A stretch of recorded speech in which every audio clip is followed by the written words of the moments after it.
మొదటి కొరింథీయులకు రాసిన పత్రిక 14వ అధ్యాయము 34వ వచనంలో, స్త్రీలు సంఘములో మౌనముగా ఉండవలెను, వారు లోబడి ఉండవలసినదే గాని మాటలాడుటకు వారికి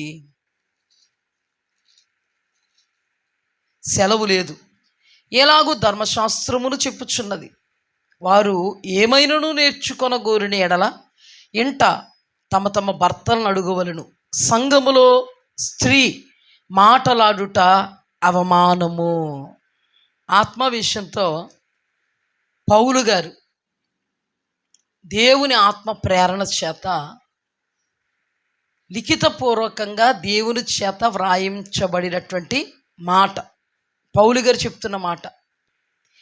ఇదే పౌలు గారు తిమోతికి రాసిన పత్రికలో కూడా ఏం మాట్లాడుతున్నారు అని మనం జాగ్రత్తగా చూస్తున్నట్లయితే, తిమోతికి రాసిన మొదటి పత్రిక 2వ అధ్యాయము జాగ్రత్తగా వినాలి మీరు. మరియు స్త్రీలు అనుకువయు స్వస్థ బుద్ధియు గలవారయుండి తగుమాత్రపు వస్త్రములు చేతనే గాని జడలతోనైనను బంగారముతోనైనను ముత్యములతోనైనను మిగుల వెలగల వస్త్రములతోనైనను అలంకరించుకొనక దైవ భక్తి గలవారమని చెప్పుకొను స్త్రీలకు తగినట్టుగా సత్క్రియల చేత తమ్మును తాము అలంకరించుకొనవలెను. స్త్రీలు మౌనంగా ఉండి సంపూర్ణ విధేయతతో నేర్చుకొనవలెను. స్త్రీ మౌనముగా ఉండవలసినదే గాని ఉపదేశించుటకైనను పురుషుని మీద అధికారము చేయుటకైనను ఆమెకు సెలవియ్యను. మొదట ఆదాము తర్వాత హవ్వయును నిర్మింపబడిరి కారా, మరియు ఆదాము మోసపరచబడలేదు కానీ స్త్రీ మోసపరచబడి అపరాధములో పడిను. అయినను వారు స్వస్థ బుద్ధి కలిగి విశ్వాస ప్రేమ పరిశుద్ధతలందు నిలకడగా ఉండిన ఎడల శిశు ప్రసూతి ద్వారా ఆమె రక్షింపబడెను. ఇంతవరకు మనం చూస్తున్నాం, స్త్రీలు మౌనంగా ఉండాలి, స్త్రీలు మాట్లాడకూడదు, స్త్రీలు ఉపదేశించకూడదు, తమ భర్తలను అడిగి తెలుసుకోవాలి అని పౌలు గారు కొరింథీయులకు రాసిన పత్రికలోను తిమోతికి రాసిన పత్రికలోను ఆత్మావేశంతో పరిశుద్ధాత్మ ప్రేరేపితులుగా. అయితే ఏం రాయబడి ఉంది ఇక్కడ? పౌలయ్య గారు స్త్రీలు ఫస్ట్ కొరింథీయులకు రాసిన పత్రికలో మౌనంగా ఉండాలి అన్నారు. తిమోతికి రాసిన పత్రికలో కూడా మౌనంగా ఉండాలి. కొరింథీయులకు రాసిన పత్రికలో మాట్లాడకూడదు, నేను సెలవివ్వను, మౌనంగా ఉండాలి. ఇక్కడ తిమోతిలో కూడా ఉపదేశించుటకైనను లేదు స్త్రీకి. వాక్యం మీ యొద్ద నుండే బయలు వెళ్ళిందా అని మొదటి కొరింథీయుల్లో, తర్వాత తిమోతిలో హవ్వ చూసారా మోసగింపబడింది, తన భర్తను కూడా లాగింది అని పౌలు గారు ఆత్మావేశంతో పరిశుద్ధాత్మ ఆవేశంతో మాట్లాడుతున్నప్పుడు చాలామంది ఈ మాటలు పట్టుకుని ఏమనుకుంటారంటే, ఆత్మావేశముతో పౌలు గారు చెప్పారు ఏమనంటే స్త్రీలు మౌనంగా ఉండాలి, స్త్రీలు మాట్లాడడం అవమానకరం, స్త్రీలు ఉపదేశించకూడదు, ఆయన స్పష్టంగా రాయించారు అని ఇక్కడ రాయబడిన మాటలను బట్టి డిక్లరేషన్కి వచ్చేస్తారు. ఈ మాటలు అలా ఉన్నాయి కదా అని. సరే, ఈ మాటలు ఇలా ఉన్నాయి. అదే పౌలయ్య గారు తీతుకు ఏం రాస్తున్నారో చూద్దాం. ఈ 2 మాటలు పౌలయ్య గారే, పరిశుద్ధాత్మ ఆవేశంతో రాసినటువంటి పౌలయ్య గారు తీతుకు రాసిన పత్రికలో 2వ అధ్యాయము 3-5 వచనంలో, యవ్వన స్త్రీలు తమ భర్తలకు లోబడి ఉండి తమ భర్తలను శిశువులను ప్రేమించువారును స్వస్థ బుద్ధి గలవారును పవిత్రులను ఎంట ఉండి పనిచేసుకుని వారును మంచివారునై ఉండవలనని బుద్ధి చెప్పుచు మంచి ఉపదేశము చేయువారునై ఉండవలెనని బోధించుము. హల్లెలూయా. మంచి ఉపదేశము చేయువారై ఉండాలని బోధించుము. మరి దానిని బట్టి డిక్లరేషన్కి వచ్చేసారు. మరి అదే పౌలు గారు ఇక్కడ ఏమంటున్నారు? అక్కడేమో ఉపదేశించుటకైనను మాట్లాడడానికైనను సెలవు లేదు, నేను సెలవు ఇవ్వను, మీరు మౌనంగా ఉండాలి, మీరు మాట్లాడకూడదు, మీరు ఉపదేశం చేయకూడదు అన్న ఆయన ఇక్కడ తీతుకు పత్రిక రాస్తూ యవన స్త్రీలు ఉపదేశము చేయాలని నువ్వు బోధించు. పరిశుద్ధాత్మ దేవుడు ఎప్పుడు కూడా తప్పు కారు. బోధిస్తున్నటువంటి పౌలయ్య గారు పరిశుద్ధాత్మ ఆవేశంతో బోధించారు, తప్పు కాదు. ఈ పౌలయ్య గారు పరిశుద్ధ గ్రంథంలో వ్రాయబడిన పౌలయ్య గారు కాబట్టి, పరిశుద్ధుడైన పౌలు అని పిలువబడుతున్నాడు కాబట్టి, ట్రోల్ చేసేవాళ్ళు ఈయన ట్రోల్ చేయరు. ఎవరిని చేయరు? అప్పుడు అలా మాట్లాడాడు, ఇప్పుడు ఇలా మాట్లాడాడు ఈ పాస్టరు అని దైవ సేవకుల్ని ట్రోల్ చేస్తారేమో కానీ పౌలయ్య గారిని అప్పుడు అలా మాట్లాడాడు ఇప్పుడు ఇలా మాట్లాడుతున్నాడు అని మాత్రం ట్రోల్ చేయరు. అంటే వీళ్ళు పరిశుద్ధ గ్రంథంలో ఉన్నారు కాబట్టి వీళ్ళకి ఒక న్యాయం. బయట ఉన్న వాళ్ళు ఇలాగే మాట్లాడితే మరో న్యాయం. అది పక్కన పెడితే ఈ పార్ట్ పట్టుకుని స్త్రీలు మాట్లాడడానికి వీల్లేదు, వాక్యం చెప్పడానికి వీల్లేదు అని ఒక తెగ విడిపోయింది అనమాట. మొక్క పట్టుకుని ఆ మొక్క పట్టుకుని ఒక తెగ విడిపోయింది. ఉపదేశించవచ్చు అని ఈ మొక్క పట్టుకుని ఒక తెగ. కానీ పరిశుద్ధాత్మదేవుడు మనకు బయలుపరిచిన దాన్ని మనం ధ్యానం చేద్దాం. హల్లెలూయా. నిన్నటి దినం కూడా అదే, ఆభరణాలు తీసేయండి అని దేవుడే చెప్పాడు. కింద ఆభరణాలు వాళ్ళు తీసేశారు. అయితే ఇప్పుడు ఆభరణాలు తీసేయాలా? ఇది కూడా చాలా ట్విస్ట్ కింద ఉంది. ఇంతకుముందు నేను కూడా మీకు ఆత్మావేశంతో బోధించాను. దేవుడు పశ్చాత్తాపడడానికి నరుడుగాడు, ఆయన సంతాపపడడు. కానీ ఆయన అంటున్నాడు, నేను సంతాపడుతున్నాను, నేను పశ్చాత్తాపడుతున్నాను సౌలును బట్టి అన్నాడు. పరిశుద్ధాత్మ దేవుడు బయలుపరచాలి. ఎవరిని ఎవరో ట్రోల్ చేయక్కర్లే. పరిశుద్ధాత్మ దేవుడు అన్ని విషయాలు విశదపరుస్తాడు. ఆత్మతో గ్రహిస్తే చాలు. హల్లెలూయా. అదే పౌలు గారిని ఏమంటారండి ట్రోల్ చేసేవాళ్ళు? పౌలు గారు ఈ సందర్భంలో మనకు కనబడుతున్నారు. ఇలాగే ఎవరైనా వాక్యం చెప్పేటప్పుడు మాట్లాడారు అనుకోండి, అప్పుడు అలాగా, ఇప్పుడు ఇలాగా. జాగ్రత్త, మనం అజ్ఞానులుగా ఉండొద్దు, మనం ఆత్మతో విందాం. ఎవరు పడితే వాళ్ళు చెప్పిన మాటలను బట్టి ఆ ముక్కలు పట్టుకుని వెళ్ళిపోద్దు మనం. ఇదంతా ఆత్మావేశం వలన కలిగింది. హల్లెలూయా. ముక్కలు పట్టుకుని లాక్కి వెళ్ళిపోవడానికి లేం మనం. ఎవరికి అనుకూలమైన వచనం వాళ్ళు తీసుకుని ఆ వచనం ప్రకారంగా బ్రతకడానికి లేం మనం.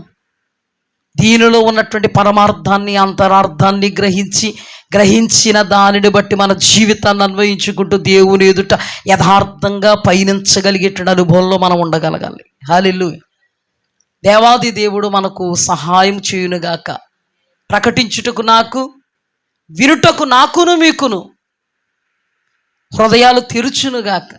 నూరంతలుగా ఫలించుటకు మన హృదయమును మంచి నేలగా దేవుడు దున్నునుగాక. మహాపరిశుద్ధుడా, గొప్ప దేవ, ఘనమైన తండ్రి, మీ పరిశుద్ధ పాదాలకు స్తోత్రాలు. అజ్ఞానులుగా కాక ప్రభువా, నీ వాక్యపు లోతుల్లో నుండి, నీ వాక్యపు వెలుగులో నుండి నీవు విశదపరుస్తున్నప్పుడు నీ జ్ఞానముతో నింపబడినటువంటి అనుభవాలు దీనులు, హీనులు, అల్పులు, అయోగ్యులు మాకు ఇచ్చారు. మీకు స్తోత్రాలు దేవా. నీవు మాతో ఉన్నావు, నీవు మమ్మల్ని నడిపిస్తున్నావు. మీ నడిపింపులో మేము ఉండాలి. మీ మాట మాకు క్షేమ సాధనం. మాతో మాట్లాడండి, మా హృదయాన్ని తెరవండి, ఎత్తబడిన వాక్కును నూరంతలుగా ఫలింపచేయండి.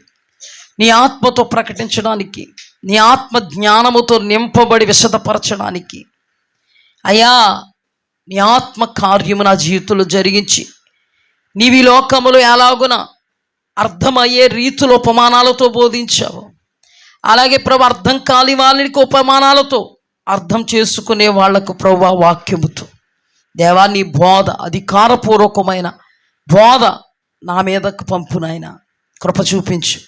ప్రజెంటేషన్ విషయంలో ఎవరు అర్ధరాహిత్యంగా అర్థం చేసుకునేలాగా కాదు, నీ ఆత్మ చేత విశదీకరించగలిగే అభిషేకం కృపావరంగా నా మీద కుమరించు. ఈ దినపు వాక్యము ద్వారా మాతో మాట్లాడమని యేసు అతి పరిశుద్ధ నామమున సైతానికి లయపరుస్తూ శపిస్తూ బంధిస్తూ కుక్కలు పందుల నోటికి అప్పగింపబడకుండా ఈ వాక్యం ప్రతి ఒక్క హృదయాన్ని తాకునుగాక సహాయం చేయమని యేసు నామములు అడుగుతున్నాను తండ్రి, ఆమేన్. హల్లెలూయా. నరం లేని 400 మాటలు మాట్లాడుతుందంట, అవునా? మనది ఒకే మాట ఒకే బాట. హల్లెలూయా. ఎందుకంటే మన దేవుడు ఏకైకుడు, ఆయన మాట తప్పనివాడు. హల్లెలూయా. ఆయన విశదపరిచేవాడు, ఆయన బయలుపరిచేవాడు, ప్రకటించేవాడు. ఈ సమయంలో మనం జాగ్రత్తగా అధ్యయనం చేస్తే పౌలయ్య గారు కొరింథీయులకు రాసిన పత్రికలోను తిమోతికి రాసిన పత్రికలోను స్త్రీలు మౌనంగా ఉండాలి, స్త్రీలు ఉపదేశించుట నేను ఒప్పను, సెలవివ్వను అని మాట్లాడుతున్నారు. అంతేకాదు స్త్రీలు ఎలా ఉండాలో కూడా అక్కడ మాట్లాడుతున్నారు. అది ఏంటనేది నిన్నటి దినాన మనం ధ్యానం చేసుకున్నాం. అలంకారం విషయంలో నిన్నటి దినం ధ్యానం చేసుకున్నాం. ఇప్పుడు ఏంటంటే అదే పౌలయ్య గారు యవ్వన స్త్రీలు మంచి ఉపదేశం చేయవారై ఉండాలని బోధించు అన్నాడు. హల్లెలూయా. అంటే మంచి ఉపదేశం చెయ్యాలని బోధించు అని చెప్పింది ఆయనే. మౌనంగా ఉండాలి, మాట్లాడడానికి నేను సెలవివ్వను, ఉపదేశించకూడదు అని చెప్పింది ఆయనే. అంతేకాదు హవ్వ మోసగింపబడిందని హవ్వను కూడా ఎత్తింది ఆయనే. ఆత్మవిషయంతోనే మాట్లాడుతున్నారండి ఈయన. మొట్టమొదటిగా కొన్ని రుజువులు నేను ఇచ్చి ఈయన మాట్లాడుతుంది ఏంటి అసలు అనేది మనం ధ్యానం చేసుకుందాం. ఇప్పుడు నిజానికి తీతుకు రాసిన పత్రికలో ఆయన స్త్రీలు మంచి ఉపదేశించాలని మీరు ప్రకటించు అని తీతుకు రాస్తున్నాడు. అంతేకాదు ఇక్కడ చాలా ఉన్నాయి. యవ్వన స్త్రీలు తన భర్తలకు లోబడి ఉండాలి, ఇది దేవుని వాక్యం కదా. తమ భర్తలను శిశువులను ప్రేమించువారు, స్వస్థబుద్ధి గలవారు, పవిత్రులు, ఎంట ఉండి పని చేసుకునేవారు, మంచివారై ఉండవలనని బుద్ధి చెప్పుము. మంచివారై ఉండాలి, ఎంటుండి పని చేసుకోవాలి. అంటే ఇంట్లో ఉండి పని చేసుకోవాలి అంటే బయటికి వెళ్ళి ఉద్యోగం చేయొద్దైనా ఈయన ఆలోచన కాదు. ఆవిడ పని ఇంటిలో ఉన్నా బయట ఉన్నా ఆవిడ ఎలా ఉండాలి? పవిత్రంగా పరిశుద్ధంగా భర్తని పిల్లల్ని చూసుకుంటూ చక్కబెట్టుకుంటూ దేవునిలో పవిత్రురాలై దేవుని వాక్యాన్ని బట్టి లోబడే తత్వం కలిగి ఆమె ఏం చేయాలని అర్థం? మంచి ఉపదేశం చెయ్యాలి. అంటే ఇంట నుండి అనే పదం వచ్చిందంటే అజ్ఞానుల వలె మరి ఇది ఇంట నుండే ఉండమనా అంటే క్రైస్తవ స్త్రీలందరూ ఇంట్లో ఉండమనా అర్థం? ఇప్పుడు ఇంట్లో ఉండమన్నారు పౌలయ్య గారు ఆత్మావేశంతో అని, బయటికి వెళ్ళొద్దని కాదు కదా అర్థం. బయటికి వెళ్ళొద్దని కాదు, అంటే దీనికి ఒక అర్థం ఉంది, దీనికి ఒక పరమార్థం ఉంది. మనం ఆత్మజ్ఞానముతో ఆలోచిస్తే ఆమె ఇంటుండి పని చేసుకోవడమే కాదు, ఒకవేళ ఆమెకు జాబ్ ఉంటే బయటికి వెళ్ళి పని చేసుకుని పవిత్రతను కోల్పోకుండా పరిశుద్ధతను కోల్పోకుండా భర్త ఎడల విపరీతంగా ప్రవర్తించకుండా నువ్వేంటి చేసేది, నేను సంపాదిస్తున్నాను అని అనకుండా ఎవరు సంపాదించినా ఎంత సంపాదించినా దేవుని వాక్యాన్ని బట్టి భర్తకు భార్య లోబడవలసిందే. హల్లెలూయా. అతను కానిస్టేబుల్ అయినా నువ్వు ఎస్పీ అయినా అక్కడే కానీ నువ్వు నీ భర్తకు భార్య స్థానంలో ఉన్నప్పుడు మాత్రం నువ్వేం చేయాలి? భర్త మామూలు మాస్టర్ అయి ఉండొచ్చు, భార్య హెడ్ మాస్టర్ అయి ఉండొచ్చు, కానీ భార్య భర్తకి ఎప్పుడు కూడా ఎక్కడ భార్య భర్తల సంబంధంగా ఉన్నప్పుడు, ఇంట్లో ఉన్నప్పుడు, అవునా కదా? కొన్ని విలువలు ఉంటాయి. భార్య ఉన్నతమైన పొజిషన్లో ఉండి భర్త సెల్యూట్ చేయవలసిన పరిస్థితుల్లో కూడా ఉంటారా ఉండరా? అలాంటప్పుడు ఎలా ఉండాలి? చెయ్యాలి. కానీ ఇంటి దగ్గర భార్య భర్తలు భార్యాభర్తలే బంధం, అంతే కదమ్మా, భార్యాభర్తల బంధం. ఇప్పుడు చూడండి, దేవుడు నిజానికి చెప్పాలంటే స్త్రీకి ఒక ప్రత్యేకమైన స్థానాన్ని ఇచ్చాడు. హల్లెలూయా. దేవుని దృష్టిలో స్త్రీలు తక్కువ వారు ఏం కాదు, పనికి మాలినోళ్ళు అసలు కాదు. అలాగని ఆత్మావేశముతో లిఖితపూర్వకంగా వ్రాసినటువంటి పౌలయ్య గారు ఆత్మీయత కోల్పోయిన వారు కాదు. ఆయన పరిశుద్ధులు, పరిశుద్ధాత్మ చేత వ్రాశారు. ఆయనకి కూడా స్త్రీలంటే దేవుడు వలె అభిమానం ఉంది, గౌరవం ఉంది. స్త్రీలంటే ఆయన దృష్టిలో పనికి మాలినోళ్ళు ఏమీ కాదు. స్త్రీలనేమో ఆయన టార్గెట్ చేయలేదు. అర్థమైందా? ఇప్పుడు ఎలాగా అని మనం జాగ్రత్తగా ధ్యానం చేస్తే, ఇక్కడ మంచి ఉపదేశం చెయ్యాలి అని ఆయన అన్నారు కదా. ఆయన జీవితంలో, ఆయన సేవా జీవితంలో అకులా ప్రిస్కిల్లా అనబడేటువంటి ఇద్దరు భార్య భర్తలు ఆయనకు పరిచయం అవుతారు. హల్లెలూయా. ఇటలీ అనబడేటువంటి ప్రాంతం అంటే రోమాలో వాళ్ళు ఉంటూ ఉన్నారు. అలాంటప్పుడు ఆ రోమా ప్రభుత్వం, మీరు మా రోమా ప్రభుత్వాన్ని విడిచిపెట్టి వెళ్ళిపోవాలి అని ఒక మాట జారీ చేసింది, ఒక వాక్కు ప్రకటించింది. ఎప్పుడైతే జారీ చేసిందో వాళ్ళు కొరింథీకి వచ్చారు. హల్లెలూయా. అప్పటికే కొరింథీలో ఎవరున్నారు? పౌలయ్య గారు వాళ్ళ దగ్గరికి వెళ్ళారనమాట. హల్లెలూయా. ఎందుకు వెళ్ళారంటే వృత్తిరీత్యా వీళ్ళు డేరాలు కుట్టుకుంటారు, వాళ్ళు డేరాలు కుట్టుకుంటారు. అందుకని వాళ్ళు కూడా కలిసి సహవాసం చేస్తూ ఉండేవారు. హల్లెలూయా. ఈ సహవాసంలో పౌలయ్య గారి దగ్గర బోధ అంతా కూడా అకులా ప్రిస్కిల్లాలకు బోధించాడు. దేవునికి మహిమ. అకులా ప్రిస్కిల్లాలకు బోధించాడు. ఇప్పుడు అకులా ప్రిస్కిల్లాలు ఎంత అద్భుతమైన బోధకులు అయిపోయారంటే, వాళ్ళు ఎంతో మందిని తిన్నని మార్గంలో నిలబెట్టడానికి బోధించే బోధకులు అయిపోయారు. హల్లెలూయా. అందులో ప్రిస్కిల్లా అనబడేటువంటి స్త్రీ ఉంది, అకులా భార్య. పౌలు గారు వాళ్ళ గురించి సంబోధించినప్పుడు నా తోటి పరిచారకులైన అకులాకు ప్రిస్కిల్లాకు అంటారు. అంటే పౌలయ్య గారి దృష్టిలో స్త్రీలు ఉపదేశం చేయకూడదని కాదు కదా, మౌనంగా ఉండాలని కాదు కదా. ఆయన హస్తాల్లోనే అకులా ప్రిస్కిల్లాల్ని ఆయన బలపరచడం జరిగింది, వాక్యముతో విశదపరచడం జరిగింది, వాక్యములో నుండి వాళ్ళతో మాట్లాడడం జరిగింది, వాక్యపు మార్గమును వారికి తెలియపరచడం జరిగింది. తెలియపరిచినటువంటి ఆ ప్రిస్కిల్లాని నువ్వు మౌనంగా ఉండన్నారా పౌలయ్య గారు? నువ్వు ఉపదేశం చేయకూడదన్నారా? కొరింథీలు ఎందుకన్నారు? తిమోతితో ఎందుకన్నారు? ఇక్కడ తీతుతో మంచి ఉపదేశం చేయాలని ఎందుకన్నారు అనేది చాలా జాగ్రత్తగా సమయం సందర్భం ఉండాలి. హల్లెలూయా. సమయం సందర్భం ఉండాలి. సమయం సందర్భం ఉండదా? ప్రతిదానికి సమయం సందర్భం. సమయాన్ని సందర్భాన్ని చూసుకోకపోతే తేడాలు వచ్చేస్తాయి. సమయాన్ని సందర్భాన్ని గ్రహించుకోకపోతే పొరపాట్లు జరిగిపోతాయి. సమయాన్ని సందర్భాన్ని గ్రహించుకోకపోతే తిప్పలు వచ్చి పడిపోతాయి, అనేకమైన మాటలు వచ్చి పడిపోతాయి, అవమానకరమైన పరిస్థితులు వచ్చేస్తాయి. అది మనకు ఎంత మాత్రం క్షేమం కాదు, క్షామం అయిపోద్ది. అది ఎంత మాత్రం మేలు కాదు, కీడైపోద్ది. మనకి సమయం ఉండాలి, సందర్భం ఉండాలి. హల్లెలూయా. ఏ సమయమో ఏ సందర్భమో మాట్లాడాలి. దేవునికి మహిమ కలుగును గాక. సమయం ఉండాలి, సందర్భం ఉండాలి. హల్లెలూయా. మన వాక్యాన్ని ధ్యానం చేయడానికి కూడా సమయం సందర్భము చాలా ప్రాముఖ్యం. అసలు దైవజనుడైనటువంటి పౌలయ్య గారు అక్కడ ఎందుకు అలా అన్నారు, ఇక్కడ ఎందుకు ఇలా అన్నారు అంటే, రెండు మాటలు ఆయనవి కాబట్టి రెండు మాటలు మనం ధ్యానం చేసుకోవాలి. హల్లెలూయా. రెండు మాటలు పరిశుద్ధాత్మ దేవుడే మాట్లాడుతున్నాడు కాబట్టి రెండు మాటలు మనం ధ్యానం చేసుకోవాలి. హల్లెలూయా. ఇప్పుడు చూడండి, ప్రిస్కిల్లా అనబడేది స్త్రీ. ఆమెను నువ్వు మౌనంగా ఉండలేదే, ఆమెను నువ్వు ఉపదేశం చెయ్యొద్దు, చేయకూడదు అనలేదే, అన్నారా? ఇంకా నా తోటి జత పనివారైన అకులా మరియు ప్రిస్కిల్లా. మరలా వాళ్ళకి సంఘమే ఉందంట వాళ్ళ ఇంటి దగ్గర. అకులా ప్రిస్కిల్లా ఇంటి దగ్గర ఏముంది? మనం ఇప్పుడు స్త్రీ గురించి మాట్లాడుకుంటున్నాం కాబట్టి ప్రిస్కిల్లా ఇంట్లో ఏముంది? సంఘం ఉంది. అసలు మామూలుగా సంఘములో మాట్లాడకూడదు, ఉపదేశం చేయకూడదు అన్నవాడు అదే ప్రిస్కిల్లా ఇంట్లో సంఘం ఉంటే ఇప్పుడు ప్రిస్కిల్లా గారు ఏం చేస్తారు? బోధిస్తారు.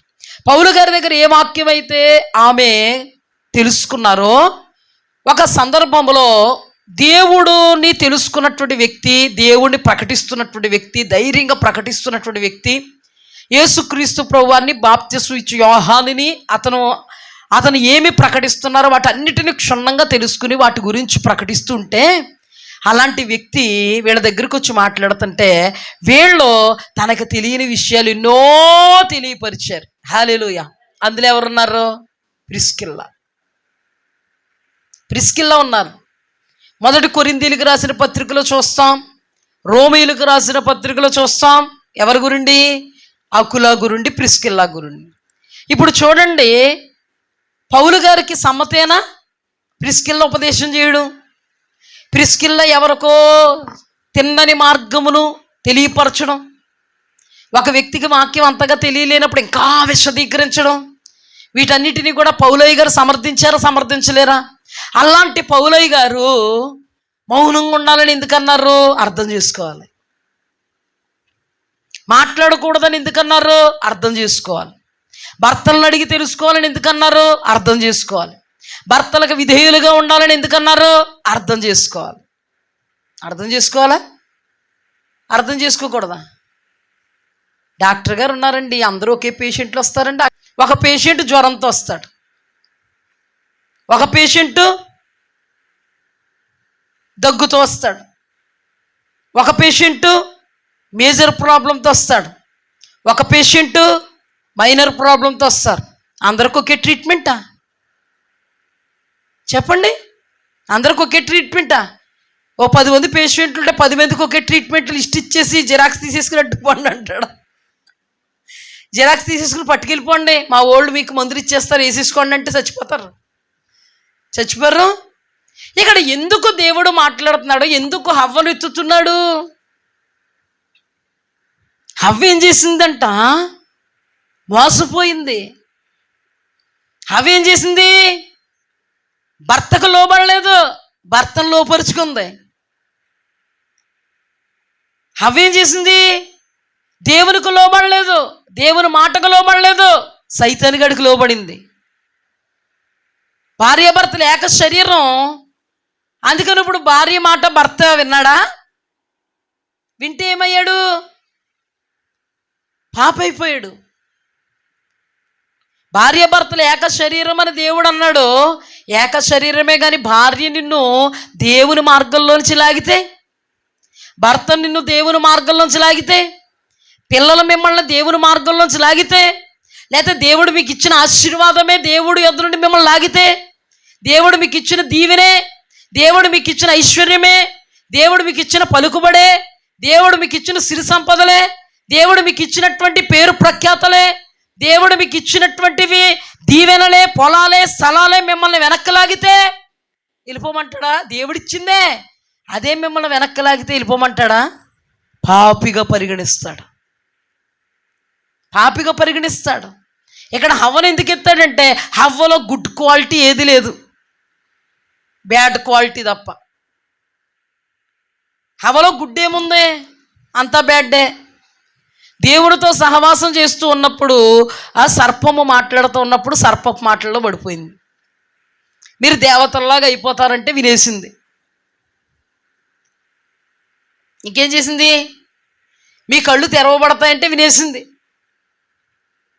ఇవి తినుదినమును నిశ్చయముగా మీరు చావరు, దేవతల్లాగా అయిపోతారు, వినేసింది. ఉద్రేకం వచ్చేసింది, హుషారు వచ్చేసింది. దేవుడేదో తమరదేదో దోచేస్తున్నట్టు, అంతవరకు దేవుడు ఏదో దాచేస్తున్నట్టు, అసలు దేవుడే వాళ్ళ మీద పడి తింటున్నట్టు, దేవుడే వాళ్ళ మీద పడి తినేసి దేవుడే పెడుతున్నట్టుగా యాక్ట్ చేస్తున్నట్టుగా ఇప్పుడు బయటపడిపోయినట్టు. ఎవరికి? దేవుడు ఏదో మోసం చేశాడు, ఆ మోసం ఇప్పుడు బయటపడిపోయింది. మనం దేవుడి కంటే గొప్పోళ్ళకి దేవుడు ఉండనివ్వట్లేదు. ఇప్పుడు గొప్పోళ్ళం అయిపోతామేమో అని దేవుడు ఏదో చేస్తున్నాడు మనల్ని బయటపడిపోయినట్టు. తింగరాయి బయటపడిపోయినట్టు పెద్ద హీరోలా వెళ్ళిపోయింది, జీరోలాగా అయిపోయింది. వెళ్ళిపోయి ఏమండి పళ్ళు తీసుకోండి. ఏం పళ్ళు? ఇంకేం పళ్ళు? అదంటే ఏంటి? అదేలే దేవుడు తినొద్దు అన్నాడు. మరి దేవుడు తినొద్దు అన్నాడు కదా, నేను తినేసాను కదా, నేను తినేయాలంటావా? మరి తినం. మారు మాట్లాడకుండా తినిపించేసిందండి. మారు మాట్లాడకుండా తినిపించేసింది. టాలెంటెడ్డా కదా? ఆ సర్పం అనే టాలెంటెడ్ ఏమో ఈ టాలెంటెడ్ని పాడేసింది, ఈ టాలెంటెడ్ ఏమో ఈ టాలెంటెడ్ని పాడేసింది. మొత్తానికి ఒకరికొకరు డడ్డ పడిపోయారు. అవునా? చాలా మాదిరా హవ్వ. ఏ విషయంలో మాదిరి? ఏ విషయంలో కూడా మాదిరి కాదు, శుద్ధ దండగ దద్దమ్మ. ప్రతి విషయంలో కూడా హవ్వమ్మ హెచ్చరికే. హవ్వమ్మ అనుభవాల్లో ఉన్న వారికి ఈ హెచ్చరికను పౌలయ్య గారు ఇస్తున్నారు, నాట్ ప్రిస్కిల్లా. అర్థమైందా? ఈ హెచ్చరికలు ఎవరికి ఇవ్వాలి? ఇప్పుడు ఎవరైతే భర్తకు లోబడలేని ప్రజలు ఉంటారో, సంఘాల్లో ఉండరా ఇలాంటి వాళ్ళు? నీదేంటి ఎగరేసేస్తాను ఎవరుకుంటున్నావు అని వాళ్ళు ఉంటారు. ఎక్కడ? సంఘాల్లో కనపడరు కానీ ఇంట్లో ఉంటారు. ఇంట్లోది ఒంట్లోది దేవుడు బయట పెట్టేస్తారు. కాబట్టి ఈ పౌలయ్య గారు లాంటి దైవజనులు ఆత్మావేశంతో పైకి కోటింగ్ ఇస్తూ ఉంటారు అన్నమాట. ఇంట్లో మాత్రం కూర్చుంటాను బాబా, అంత గట్టిగా ఎందుకు అరుస్తావు? గుండు జారిపోయేలాగా ఉంది, హార్ట్ అటాక్లు ఎక్కువైపోతున్నాయి. నాకు కూడా గుండు వదిలేసేలాగా ఉంది, హార్ట్ గుండు వచ్చేసేలా ఉంది. హార్ట్ అటాక్ కాదు, హార్ట్ గుండు వచ్చేసేలా ఉంది అని తెత్తవా తేమా? ఇప్పుడే కదే బాబు సాలజ్వరాలు వచ్చారు, మళ్ళీ తెచ్చేయమంటే అలాగే సాలజ్వరాలపై కాటుకెళ్ళు, నాకు తేవాలంతే. అథారిటీ చేసేవాళ్ళు ఉండరండి ఆడవాళ్ళు. అసలు అయ్యి బాబా, అసలు హవ్వకు సంబంధించిన వాళ్ళు ఉండరు, యజబేలుకు సంబంధించిన వాళ్ళు ఉండరు. పాదాభివందనం చేసేసి స్త్రీలే అందరూనే, కాళ్ళు గడిగేసి నెత్తి మీద జల్లేసుకునే వాళ్ళే అందరూనే, మీ ఇష్టమే నా ఇష్టం అండి అనేవాళ్ళే అందరూనే, మీ మాట జవదాటను అన్నవాళ్ళే అందరూనే. ఎట్టి పరిస్థితుల్లో కూడా అసలు భర్తకి ఇలాగుండేవాళ్లే కదా. అందుకే పాపం పౌలయ్య గారు అన్నారు, పాపం తెలక. అవునా? ఆడోళ్ళు అంటే సంఘములో ఉంటారు కానీ సంఘంలో ఇలాంటి కార్యాలు చేయరు. కానీ ఎక్కడ చేస్తారు? ఇంట్లో చేస్తారు, బయట మాత్రం చేయరంట. ఇంట్లో చేసేది ఎవరు చూస్తారు? దేవుడు చూస్తాడు.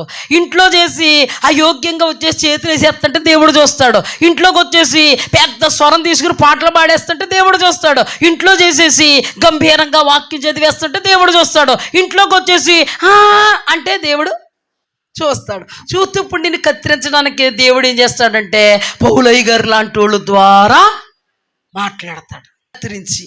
కత్తిరించడానికే పనికి మాలిన తీగర కత్తిరించాలి. నిజమైన ద్రాక్షవల్లిని నేను, నాలో ఫలించని ప్రతి తీగ అగ్నిలో పారవేయబడద్ది. నాలో ఫలించే ప్రతి తీగను నేనేం చేస్తాను తెలుసా? పనికి మాలిన తీగలను కత్తిరిస్తే బహుగా ఫలిస్తుంది, అది ఇంకా ఏపుగా. దేవునికి మహిమ కలుగునుగా. అందుకని ఇక్కడ సంఘంలో కొరింథీ సంఘంలో ఉన్నారు, అలాగే ఇలాంటి సంఘాల్లో ఉంటారు నాయన అని తిమోతికి రాశారు. నిజంగా తీతుకు కానీ ఉపదేశం గురించి రాయకపోతే, ప్రిస్కిల్లాను కానీ ఇక్కడ పెట్టకపోతే ఇంకా గట్టిగా మాట్లాడేద్దరు. ఎవరో మనకు దేవుడు బయలుపరిచారు కాబట్టి హల్లెలూయా. ఈ మాట ఎప్పుడో చెప్పాను నేను మీకు, కానీ ఈరోజు ఈ వాక్యం చెప్పమని ప్రభు బయలుపరిచారు. జాగ్రత్త. ఇప్పుడు చూడండి, కొరింథీ సంఘంలో ఎలా ఉన్నారో తెలుసా? వీళ్ళకి ఎప్పుడు కూడా ముత్యాల పిచ్చి, వీళ్ళకి ఎప్పుడు బంగారం పిచ్చి, వీళ్ళకి ఎప్పుడు చీరల పిచ్చి, వీళ్ళకి ఎప్పుడు పొట్టు చీరలే మళ్ళీని పిచ్చి. ఏమంటే ఆడవాళ్ళు చీరల పిచ్చోళ్ళు ఉండరంటారు? అస్సలు ఉండరమ్మా. చీరల పిచ్చోళ్ళు ఉంటారండి ఆడవాళ్ళు. క్రైస్తవుల గురించి మాట్లాడుతున్నాను నేను, అన్యుల గురించి మాట్లాడలే. చీరల పిచ్చోళ్ళు, మోడల్ చీరలు రావాలా. ఇంకా ఎవరు?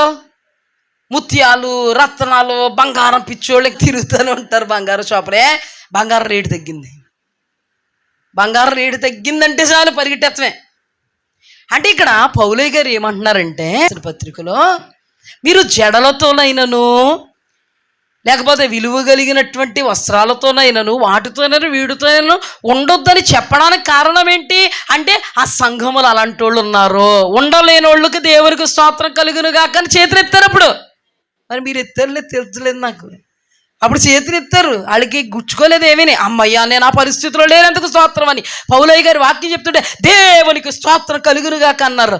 ఎవరిలో అయితే ఉన్నది వాళ్ళు మనస్సాక్షి నేరారోపణ చేయకపోతే ధైర్యం వస్తుందండి. ఎస్ నేను కసక్కను గుచ్చుకుందనుకో బాణం వెళ్ళి నాకే అంటే నువ్వు ఎక్కడ పడతావు అంటే ఎందుకని పాస్టర్ గారికి కంట్లో పడ్డానా ఎప్పుడన్నా పౌలయ్య గారి కంట్లో పడ్డానని వాళ్ళు ఆలోచించుకుంటున్నారు. పౌలయ్య గారు తిమోతికి రాసిన పత్రికలో మరియు స్త్రీలు అనుకువయు అంటే అనుకూలేని స్త్రీలు ఉన్నారు, స్వస్థ బుద్ధి లోపించిన స్త్రీలు ఉన్నారు, తగుమాత్రపు వస్త్రముల చేతనే కానీ అంటే తగుమాత్రపు వస్త్రములు కాదంట. ఇలాంటి చీరల పనులు కూడా కట్టుకోరు. నువ్వు ఇంత సంపాదిస్తున్నావు కానీ నాకు ఇలాంటి చీరలు ఇస్తున్నావని భర్తలతో పోరు పెట్టేస్తున్న వాళ్ళు బయలుపరిచేసాడు దేవుడు ఆయనకి.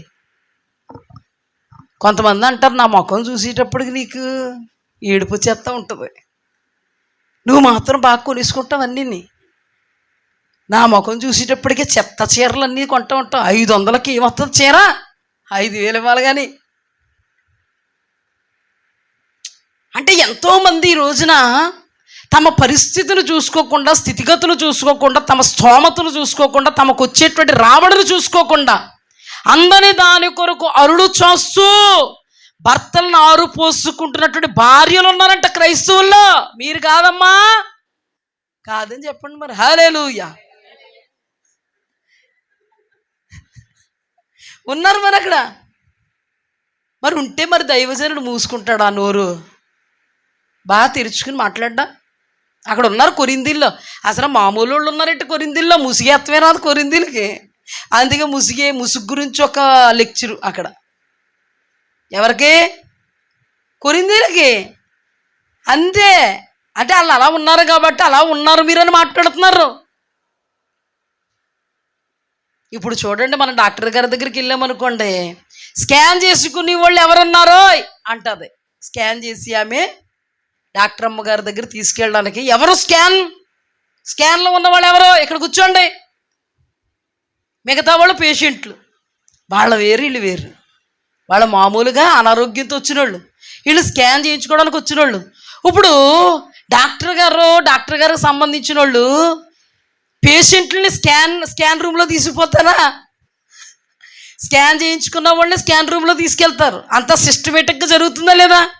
మరి ఇక్కడ తిమోతికి రాస్తూ అనుభవపూర్వకంగా, తిమోతి ఎవరంటే దైవజనుడు చేతుల్లో నేర్చుకుని సంఘములో దైవజనుడుగా ప్రతిష్ఠింపబడినోడు. ఈ దైవజనుడిగా ప్రతిష్ఠింపబడినోడికి అనుభవపూర్వకంగా పౌలయ్య గారు, బాబు నాయన ఇలాంటి వాళ్ళు ఉంటారయ్యా, సరిచే అయ్యా, ఇలాంటి వాళ్ళు ఉంటారు, క్రమపరచు. ఇదంతా పట్టుకోకుండా మన వాళ్ళు పట్టేసుకుని ముత్తేలు ఇట్టుకోకూడదు, వెలగలు బట్టలేసావా నువ్వు నరకమే, యెజబెల్ ఆత్మ. ఆ యెజబెల్ ఏంటోనండి బాబా, ఒకటే పట్టుకుంటున్నారు, ఏమీ లేదు. యెహూ వస్తాడు. యెజబెలు ముఖానికి రంగు పూసుకుని మంచి బట్టలు ధరించుకుని అతన్ని కొంచెం ట్రాప్ తప్పించడానికి వెళుతుంది. అందుకని మంచి బట్టలు కట్టుకున్న వాళ్ళు యెజబెల్ అంటారు. ఎవరిని ట్రాప్ తప్పించడానికి వెళ్తున్నారు మంచి బట్టలు కట్టుకుని? ఓవర్ యాక్షన్ కాకపోతే దేవుడు ఊరుకోడండి. అలాగైతే ఎస్తేర్ అంత అందంగా ఉంది, రాణిగా ఉంది, ఇంకెంతమంది తప్పించడానికి వెళ్తుంది? బాగా రెడీ అయింది ఆవిడ. ఇది పక్కన పెడితే అనుభవపూర్వకంగా చెప్తున్నారు, ఓ దైవజనుడా నువ్వు చిన్నోడు, దైవజనుడా తిమోతి, ఇప్పుడిప్పుడే నీకు సేవలోకి వచ్చావు, నీకు అనుభవం కావాలి. ప్రతి ఒక్కరిని కూడా పనికి మాలిన తీగలు కత్తిరించాలి. నువ్వు ఎలా ఉంటారో తెలుసా? స్వస్థ బుద్ధులు ఏముండవు వీళ్ళకి, అంతా కూడా అస్వస్థత కలిగిన బుద్ధులే. పవిత్రత ఏముండదు వీళ్ళకి, అంతా కూడా అపవిత్రతే. చక్కగా పైకి మాత్రం ముసుగేసుకుని పెద్ద మోకాళ్ళు వేసి ప్రార్థన చేసి వాక్యాలు చదివి పాటలు పాడి అనుభవాలు ఉంటారు. అందరూ కాదు సుమా. ఇలాంటి వాళ్ళతో నువ్వు ఇలా చెప్పు. ఇలాంటి వాళ్ళకి మార్పు కావాలి. స్కాన్ చేయించుకున్న వాళ్ళకి స్కాన్ చేయాలి, అవునా? పేషెంట్లకి స్కాన్కి పేషెంట్లని తీసుకెళ్ళరు, ఈ పేషెంట్లు తీసుకెళ్ళరు. స్కాన్ ఎవరు చేయించుకోవాలో వాళ్ళే తీసుకెళ్తారు. ఇక్కడ కూడా ఈ సంఘములో ఎవరైనా స్వస్థ బుద్ధి లేని వాళ్ళు ఉన్నారేమో, క్రమపరచు. భర్తకు లోబడలేని వాళ్ళు ఉన్నారేమో, క్రమపరచు. బాగా జడల మీద జడలు, ఇంకా ఆత్మ సంబంధమైంది ఏం అక్కర్లేదు వీళ్ళకి. ఆత్మ సంబంధమైంది ఏం అక్కర్లేకుండా 12 గంటలకు వస్తున్నారు, 11 గంటలకు ప్రార్థన అయితే అంటే జడలు మాత్రం స్టెప్పుల కింద ఉంటున్నాయి. ఎలా ఉంటున్నాయి జడలు? జడేయడానికి సరిపోద్ది గంట, ఆ గంట జడ దగ్గర కూర్చున్నారు వీళ్ళు. దైవభక్తి కలిగినటువంటి స్త్రీలు శరీర సంబంధమైన వాటి మీద ఉండకూడదు. దానికోసం దేవుడి సన్నిధిని నిర్లక్ష్యం చేయకూడదు, దేవుడిని నిర్లక్ష్యం చేయకూడదు. దేవుడి సమయాన్ని, దేవుడి వాక్యాన్ని, దేవుడి సహవాసాన్ని, దేవుడి ఉపదేశాన్ని నిర్లక్ష్యం చేయకూడదు. వీళ్ళ లక్ష్యం అంతా కూడా జడల మీద, వీళ్ళ లక్ష్యం అంతా కూడా ఎలాగ అలంకరించుకున్నామా, వీళ్ళ లక్ష్యం అంతా కూడా అలాగే ఉంది. భర్తలనేమో తలదీసేసి వాళ్ళే ఉన్నారు. దేవుని నామానికి అవమానం, ఎత్తబడరు, విడవబడతారు.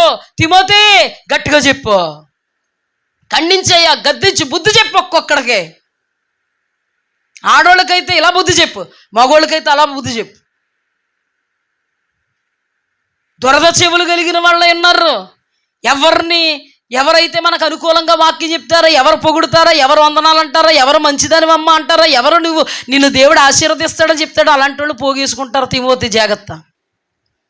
ఎక్కడికక్కడ కత్తిరించి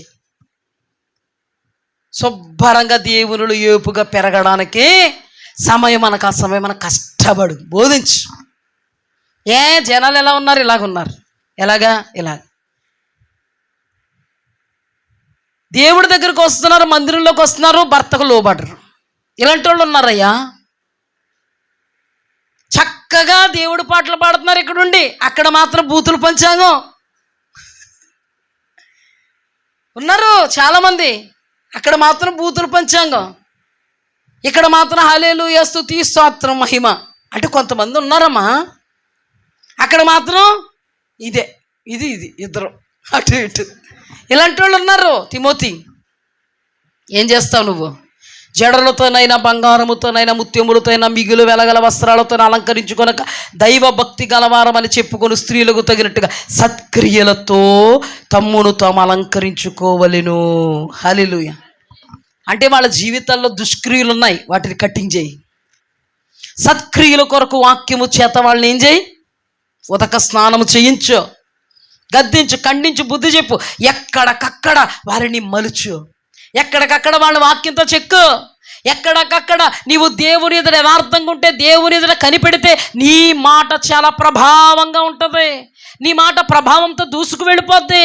నీ మాట ప్రభావముగా శక్తివంతమైనదై, దేవుని యొక్క వాక్యము బలము గలదై, సజీవమైన ఏ 2 అంచుల వాడి అయిన ఖడ్గం కంటే వాడి అయినదే. ఆ మనుష్యుల యొక్క, ఆ స్త్రీల యొక్క ప్రతి కేళ్లలోనికి, ప్రతి హృదయ అంతరంగాలలోకి దూరుచు వారిలో ఉన్నటువంటి అస్వస్థ బుద్ధిని, వారిలో ఉన్న అపవిత్రతను, వాళ్ళలో ఉన్న అంధత్వాన్ని ఏం చేస్తుంది? అది విభాగించినంత మట్టుకు దూరి వారిని రూపాంతరపరుస్తుంది. ఇలాంటి వాళ్ళు ఉండకూడదు, ఇలాంటి అనుభవాల్లో ఉండకూడదు స్త్రీలు అని చెబుతూ, ఇటువంటి అనుభవాల్లో ఉండి మాట్లాడుతూ ఉంటారు.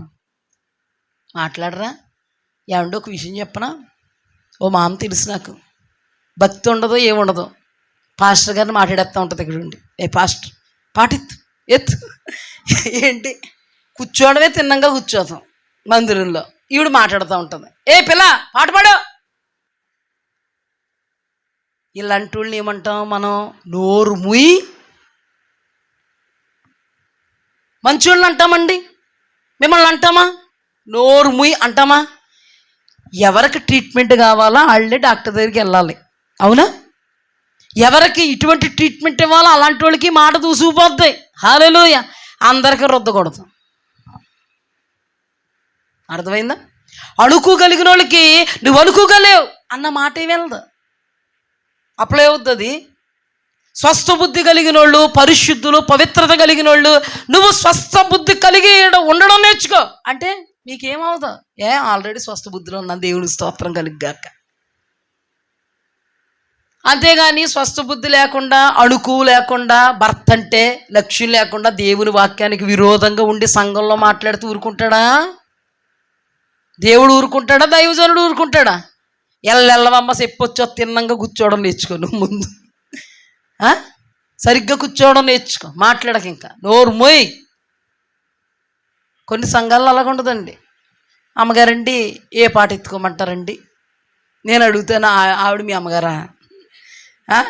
నేను సేవకు పంపించిన తల్లి ఆవిడ, ఈ సంఘానికి నాయకురాలా? విశ్వాసే. మరి ఎందుకు బొవ్వ ఎడద్దండి మాకు? మరి ఇంకెందుకు? మమ్మల్ని చాలా బాగా చూస్తుందండి. మరి ఇంకెందుకు? నెలనండి మాకు రెంట కడద్దండి. మరి ఇంకెందుకు? అలా ఉండమన్నాడా సేవకుడిని దేవుడు? చెప్పండి అమ్మా. అంటే విశ్వాసులు దైవజనుడు చూసి చూడలేనట్టు ఊరుకోమన్నాడా? కాదు, ఇది అక్రమం కదా. అందుకే పౌలు ఆత్మావేశముతో మాట్లాడుతున్నాడు. తిమోతి, జడలల్లుకొనడం, వెలగలిగినటువంటి వస్త్రాల మీద మాత్రమే దృష్టి పెట్టడం, శరీర సంబంధమైన తుచ్చనీయమైన వాటి మీద దృష్టి పెట్టి ఆత్మ సంబంధమైన వాటిని నిర్లక్ష్యం చేసే స్త్రీలతో చెప్పు. హల్లెలూయా. ఆ సంఘంలో అలాంటి స్త్రీలు కూడా ఉన్నారు చెప్పు. ఉండకూడదు, ఒక్కరు కూడా ఉండకూడదు. ఒక్కరితో అయినా దేవుడు మాట్లాడతాడు. హల్లెలూయా. అందుకని ఇది పట్టుకుని అప్లై చేస్తే బాగుంటుందా చెప్పండి? ఇక్కడ మాట్లాడుతున్నాడు అనమాట. దైవ భక్తి గలవారం అని చెప్పుకొని స్త్రీలో తగినట్టుగా సత్క్రియల చేత తమ్ముడు తాము అలంకరించుకొనవలను, స్త్రీలు మౌనముగా ఉండి సంపూర్ణ విధేయతతో నేర్చుకొనవలను. అంటే ఈ స్త్రీలకు మౌనంగా ఉండడం చేత కావట్లేదు. ఈ స్త్రీలకి సంపూర్ణంగా విధేయత చూపడం చేత కావట్లేదు. అంటే కొంతమంది స్త్రీలు మౌనంగా ఉండరు, ఎగిసిగిసి పడిపోతూ ఉంటారు. కొంతమంది స్త్రీలు విధేయత తెలీదు. ఏమంటే మీకు తెలియదండి? నిజంగా చెప్పండి, మీరు ఎంతమంది చూడాలి? చిన్నప్పటి నుంచి అందరూ భర్తలు లోబడే వాళ్ళని చూసారా మీరు? లోకల్లోనూ ఉన్నారు, క్రైస్తవుల్లో ఉన్నారు. అవునా కదా? కొంతమంది కొట్టేస్తారు కూడా నీళ్ళు. క్రైస్తవుల్లోనూ ఉన్నారు. అలాగని అహాబ్రాజు క్రైస్తవుడు కదమ్మా. క్రైస్తవుడు భార్య యెజబెలు, వాళ్ళిద్దరు వైఖరి ఎలా ఉంది? పరమ దరిద్రంగా చండాలంగా ఉంది, దేవుని వాక్యానికి విరోధంగా ఉంది. అలాగే ఈ రోజున క్రైస్తవ జీవితాల్లో భర్తకు లోబడలని వాళ్ళు ఎంతమందో, స్వస్థ బుద్ధి లేని వాళ్ళు ఎంతమందో, ఆత్మీయత మాత్రమే లేదు కానీ శారీరకమైనటువంటి కార్యాలు ఇచ్చలో చాలా మందికి ఉంటాయి. అలాంటి వాళ్ళని మనం కానీ చూస్తే వీళ్ళు ఆత్మీయులు కాదు బాబోయ్, వీళ్ళకి ఆత్మీయత అసలు లేదు అని అనుకుంటామా లేదా? దైవభక్తి కలిగినటువంటి స్త్రీలకు ఉండవలసినటువంటి లక్షణాలు అలాంటి వాళ్ళు ఉండవు. కొంతమందిని మనం చూస్తే ఆశ్చర్యపోతూ ఉంటాం కదా. అయ్యో బాబోయ్, కూర్చున్నా లేచినా పండుకొని ఉన్నా మేలుకొని ఉన్నా దేవుని వాక్యానికి విరోధమే, బుర్ర తిరిగిపోతూ ఉంటుంది అలాంటి వాళ్ళు చూస్తే. మరి అలాంటి వాళ్ళు సంఘాల్లో ఉంటే మరి క్రమపరచొద్దా? అసలు నాకు తెలియక అడుగుతాను, అలాంటి వాళ్ళు అసలు లేరా? ఉన్నారు. అలాంటి అనుభవాల్లో ఉండకూడదు. శరీరానికి ఎక్కువ ప్రియారిటీ ఇవ్వకూడదు కానీ ఆత్మకి ఎక్కువ ప్రియారిటీ ఇవ్వాలి. నిన్నటి దినం చెప్పాను నేను, అన్నీ మరలా చెప్పడానికి రాదు. అవునా కదా? దేవునికి మహిమ కలుగును. ఇలాంటి వాళ్ళని ఇక్కడ ఉపదేశం అనలేదు, మౌనంగా ఉండమని అన్నాడు. ఎక్కడ? తిమోతిలో. కొరింథీల్లో అన్నాడు. కొరింథీల బిడ్డలు చాలా గొప్ప బిడ్డలు, మామూలు వాళ్ళు కాదంట. ఆడోళ్ళు మామూలు కాదంట. అటువంటి పరిస్థితుల్లోంచి వచ్చి దేవుడు ఏదో మేలు చేసాడని సంఘంలో కూర్చుంటా. ఆవిడ ఎలా కూర్చుంటా చెప్పు? మీలా కూర్చుంటుందా? చెప్పండి, మీలా కూర్చుంటుందా? మిమ్మల్ని చూసి వెంట కూర్చుంటుందా? దేవుడు వాక్యముతో వాళ్ళని సానబెట్టాలి. సానబెడితే అప్పుడు ముసిగేస్తుంది. సానబెడితే అప్పుడు ఏం చేద్ది? సరిగ్గా కూర్చుంటుంది. సానబెడితే ఇలా కూర్చోకూడదు, ఇలాగ ఉండాలా, ఇలా ఉండకూడదు, ఇలా ఉండాలా, దైవజనుడితో ఇలా మాట్లాడకూడదా, మనం మగోళ్ళతో ఇంతకుముందు మాట్లాడేస్తాం అలా మాట్లాడేస్తున్నాం, అలా మాట్లాడకూడదా, కొన్ని పద్ధతులు ఉంటాయా? అప్పుడు వీళ్ళకి ఏం తెలియదు, వచ్చేసి తొలి దినాల్లో ఎలా కూర్చుంటారు? వాళ్ళ వేలో కూర్చుంటారు. వాళ్ళ వేలో కూర్చున్నప్పుడు మనం చెప్పలేదనుకో వాళ్ళ వేయే పాతుకుపోద్ది. అవసరమైతే పక్కోళ్ళు కూడా మారుతూ ఉంటారు. ఇప్పుడు మేము ఉన్నామండి, మీరు క్రమంగా కూర్చోండి అని చెప్పలేదండి. ఇప్పటికి ఎలా కూర్చుందరు మనం? ఇప్పటికీ అంతలా కూర్చోమన్నా కూడా కూర్చోలేకపోతున్నాం. ఇప్పుడు ప్రతి వారం చెప్తున్నా కూర్చోలేకపోతున్నాం. ఒకవేళ అలా చెప్పు ఉండకపోతే ఒకడు కాళ్ళు ఇలా సాపుకొచ్చు, ఒకడేమో అలా జారబడవచ్చు. అవునా కదా? ఇప్పుడు సానబెడుతున్నప్పుడు ఏం జరుగుతుంది? సరిచేయబడుతున్నారు. హల్లెలూయా. కొరింథీ సంఘంలో ఉన్న ఆ లేడీస్ చాలా అద్భుతమైన భయంకరమైన లేడీస్ అనమాట. ఈ లేడీని మార్చాలంటే మరి ఉపదేశం ఉండాలి కదా. అక్కడ మగోళ్ళతో వెళ్ళి మాట్లాడేసినట్టు అనుకుని ఇక్కడ ఉపదేశం చేసేస్తే చాలా జాగ్రత్తగా ఉండాలి. ఎవరితో మాట్లాడుతున్నామో, సంఘములో ఎలా వ్యవహారం చెయ్యాలో దేవుని వాక్యం తెలియపరుస్తుంది. వందన వచనాలు తెలియజేసుకోవడం దేవుని వాక్యం తెలియపరుస్తుంది. క్రమంగా కూర్చోవడం దేవుని వాక్యం తెలుస్తుంది. అక్రమం చేయువారుగా ఉండకూడదని దేవుని వాక్యం తెలుస్తుంది. మన దేవుడు క్రమమైనటువంటి దేవుడు, ఆయన అక్రమానికి అల్లరికి కర్త కాదు అని దేవుని వాక్యం తెలుస్తుంది. ఇలాంటి వాళ్ళందరూ కూర్చున్నారు అనుకో, దేవుని వాక్యం తెలదనుకో, ఎలాగా పడితే అలాగా సంత మార్కెట్లాగా ఉంటుంది సంఘం. సంత తెలుసా? చేపలు కొనివాడు చేపలు, రొయ్యలు కొనివాడు రొయ్యలు, పీతలు కొనివాడు పీతలు, వంకాయలు కొనివాడు వంకాయలు. ఎక్కడ పడితే అక్కడ, ఎలా పడితే అలాగా సోది సోది, గందరగోళం, గోల గోల. మన సంఘంలో గోల ఉంటుంది అసలు. ఒక్కడు మాట్లాడడానికి కూడా వేరే చోట్లకి వెళ్ళి చూడండి, ఇంకా గోలే. అది ఆరాధన తెలదు, అది ఆలాపనో తెలదు, అది స్తుతి కీర్తన తెలదు, సంకీర్తన తెలదు, దెబ్బలాటో తెలదు, గొడవలాటో తెలదు, అభిషేకమో తెలదు. అర్థమైందా? సంత కాదండి ఇది, దేవుని మందిరము.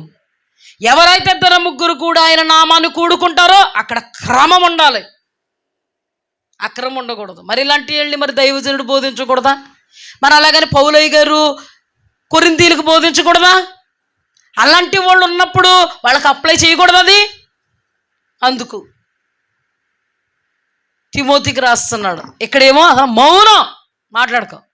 ఏమన్నా అసలు నేను ఏమేమన్నా సెలవేమన్నా, అసలు ఉపదేశం చేయడానికి లేదు, మాట్లాడడానికి లేదు. నువ్వేమి ఇంటి దగ్గర మగోడిని మాట్లాడిచ్చేస్తున్నట్టు కూడా సంఘం మేల్లో నిలబడిపోయి మాట్లాడిస్తే ఊరుకుంటారా? పౌలయ్య గారు అసలు ఆత్మావేశంతో ఆయనకన్నీ దేవుడు బయలుపరిచేస్తూ ఉంటారు. ఎవరేంటో ఎలీషాకు బయలుపరిచినట్టు, సమూయేలుకు బయలుపరిచినట్టు, అహియా ప్రవక్తకు బయలుపరిచినట్టు బయలుపరిచేస్తూ ఉంటే సంఘాన్ని ఎలా క్రమంగా పెట్టాలో ఆయనకు తెలుసు.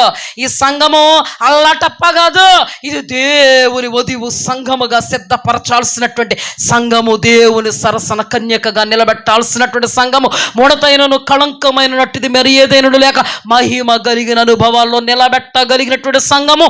ఆ బాధ్యత దేవుడు పౌలుకి ఇచ్చాడు, ఈ రోజున మాకు ఇచ్చాడు. హల్లెలూయా. మామూలు కాదండి సంఘం అంటే, ఆషామాషి కాదండి సంఘం అంటే. అయ్యగారు మేము ఆడిస్తాం, మీరు ఆడండి అంటే అలాగేనమ్మా ఆడిచ్చండి ఆడతాం. అది కాదండి సంఘం అంటే. సంఘం అంటే ఏంటో తెలుసా? దేవుడు కొరకు యథార్థంగా కాయగలగాలి దైవజనుడు. ఎలాంటి పరిస్థితులు, ప్రతికూలతలు వచ్చినా, సింహానికి ఆహుతైపోయేటువంటి అనుభవాలా, ఎలుగుబంటికి ఆహుతైపోయి అనుభవాలా, సింహం మీదకి వెళ్ళాలా, ఎలుగుబంటి మీదకి వెళ్ళాలి. ప్రాణానికి తెగించి ఎదురొడ్డి దేవుని సరసన నిలబెట్టాలి సంఘాన్ని. హల్లెలూయా. అందుకే ముక్కుసూటిగా మాట్లాడాలి. అందుకే మనుష్యులను సంతోషపెట్టువారముగా కాదా, అందుకే దేవుని మాత్రమే సంతోషపెట్టువారముగా ఖండించి గద్దించి బుద్ధి చెప్పగలగాలి. హల్లెలూయా. దైవజనులుగా మేము మీకు మాదిరిగా ఉండగలగాలి. మేము మీతో మాట్లాడుతున్నప్పుడు మీరు మా విషయంలో వేలెత్తి చూపనటువంటి అనుభవాల్లో మేము ఉండగలగాలి. హల్లెలూయా. లేకపోతే ఇక్కడ బల్లగుద్ది వాక్యం చెప్తుంటే అక్కడ కూర్చోడు, ఎల్లవయ్య చెప్పొచ్చా వెళ్ళిపోతారు. ఆగండి అమ్మా అన్న సాహసం కూడా చేయలేరు. ఏముండాలండి? పరిశుద్ధత ఉండాలి. ఏముండాలి? యథార్థత ఉండాలి, నీతి ఉండాలి, న్యాయం ఉండాలి, దేవుని ఆత్మ ఉండాలి, అభిషేకం ఉండాలి. అలాంటి వాడే ప్రకటించగలడు. అందుకే పౌలు అన్నాడు, తిమోతి మాట యందు, ప్రవర్తన యందు, ప్రేమ యందు, విశ్వాసం యందు, పవిత్రత యందు సంఘానికి మాదిరిగా ఉండు. లేకపోతే మాదిరిగా ఉండాల్సిన నీవే మాదిరిగా ఉండకుండా బల్లగుద్ది చెప్పితే ఎవ్వడికి నువ్వు ప్రయోజనకరంగా ఉండవు, ఎవ్వడికి నీ మాట దూసుకెళ్తావు. నీ మాట ఎదుటి వాళ్ళ యొక్క హృదయాలను దూసుకుపోవాలంటే నీవు ప్రభావము కలిగినటువంటి అనుభవంలో ఉండాలి, అభిషేకం కలిగిన అనుభవంలో ఉండాలి, అగ్ని వలె రగలగలిగినటువంటి అనుభవంలో ఉండగలగాలి. నిప్పు మా వెనకతలే లక్షతం పెట్టుకుని వస్తే వీళ్ళు చెప్తారు కానీ చేయరండి, ఎక్కడికి వెళ్తాం, వాళ్ళ గుడు ఇంకేమి లేవిటి మారి పడేస్తాం కానీ వాళ్ళ దగ్గరికి ఏం వెళ్తాం అంటారు అండి. తప్పేంటి? తప్పేం కాదు అనాలే. బుద్ధి ఉన్నవాడు అంటాడు,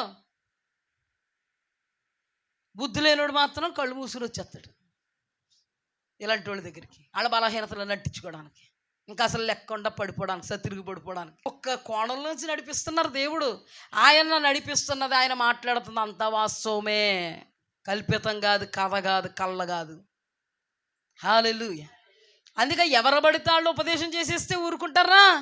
వెనకతలు ఇది పెట్టుకుని ఉపదేశం చేసేస్తే పౌలయ్య గారు వెనక్కలాగేస్తాడు, మరి ముందుకు రానేవాడు. అర్థమైందా? ఇలాంటి వాళ్ళందరూ ఒక పద్ధతి లేకుండా, ఒక పాడు లేకుండా మేము మైకి పెట్టుకుని ఆరాధన చేస్తామండి అంటే మైకి ఇచ్చేస్తామంటే. కొంతమంది అండి చెప్పడానికి అవమానం అండి, వేశ్యలుగా ఉన్న వాళ్ళని పులిపిట్టి స్టాండ్ ఎక్కించి పాటలు పాడిస్తున్నారే, ఆ విశ్వాసి మాకు చాలా సహకారంగా ఉంటుంది. నిజమేనండి, తెలుసండి వాళ్ళకి. ఒకరోజు ఆల్నైట్ ప్రేయర్ జరుగుతుంటే, భర్త ఉన్నాడో పిల్లలు ఉన్నారో, ఆ భర్త కాక ఆల్నైట్ ప్రేయర్ జరుగుతుంటే పాస్టర్ గారు ఒక చీకటి చోటికి యూరిన్కి వెళ్తూ ఉంటుంటే వాళ్ళ సంఘస్థురాలు వేరే అతనితో పాపం చేస్తుంటే ఆ పాస్టర్ గారు చూశారు. అదే పాస్టర్ గారు ఆమెకి మైకెత్తాడు. చూడలేదా పాస్టర్? నువ్వు నీకు తెలియదా పాస్టర్? ఆ పాపం ఆమెకు కాదు, నీకే గట్టిగా చుట్టుకుంటుంది. పాపములు నువ్వు చూసి పాపములు పట్టబడితే సిగ్గు లేకుండా, ఒక ఆత్మీయ తండ్రిగా గద్దించవలసినటువంటి అనుభవం లేకుండా, ఎదురుగుండా మాట్లాడడానికి సత్తా లేక, దౌర్భాగ్య దశలో ఉన్న వాళ్ళందరినీ పులిపెట్టెక్కించి పాటలు పాడింతావా? ఆరాధన చేయిస్తావా? దేవుడు భర్త ఉండగా వేరే వాడితో రెడ్ హ్యాండెడ్గా పాస్టర్ గారికి దొరికితే ఆ పాస్టర్ గారు ఎంత గొప్పోడో మరి. అదా పవిత్రత అంటే, అదా పరిశుద్ధత అంటే. భర్తకు లోబడినటువంటి అనుభవాలు ఉంటేనే పౌలయ్య గారు దుమ్ము దులపమంటున్నాడు. అవిధేయులైతేనే కుదరదు, భర్తకు లోబడాలి.